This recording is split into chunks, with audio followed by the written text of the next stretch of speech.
Murray, can you tell us a little bit about what a day would look like at the Tobacco Healing Center? We rise early. If it's quit day, there's a tobacco saying goodbye ceremony. A very nice ceremony. That's First Nations designed and adapted. Just to First Nations people, tobacco is sacred.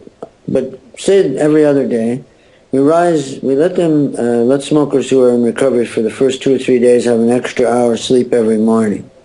And then, so we would eat breakfast at 8:15 instead of 7:30 or 8:30. And then we start our morning rounds at 9:30. They have a little walk after breakfast. What's a morning round? Morning round is everyone sits in a circle around the fireplace, and with lots of plants and light and beauty and beautiful surroundings. And if I'm the prime counsel, I start on my left, and I ask each person to tell us something about themselves, their dreams, any fears they had. Do they have a sleep challenge? Do they churn when they wake up with worry? I'm trying to help them all explain and articulate what conditions tobacco is actually medicating. And so we spend an hour and a half to 2 hours together. Then we take a nice break. We'll have a lunch. We'll go for a walk in a 500-year-old forest. And then in the afternoon, we do recovery work. Usually you're tired after lunch, so rather than sitting in comfortable chairs, I do a lesson for an hour. It's actually a 40-minute lecture on the neurobiology of tobacco addiction, how it affects the brain.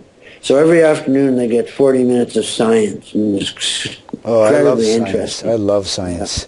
Well, it helps us recover because we can defend ourselves. And when we know what's happening, we don't feel so vulnerable and helpless and weak and useless and out of control and overwhelmed and all the things that humans suffer from. The tobacco-addicted person suffers from even more because, for instance, me, since I was 11, I smoked my loneliness. I smoked when my girlfriend said, I'm leaving you, or when I failed an exam or lost a sporting event, or had a fight with my dad, or let my mother down and I feel so bad and I did that. And I would smoke. Instead of feeling the grief and going back and saying I'm sorry, I'd smoke my way through that.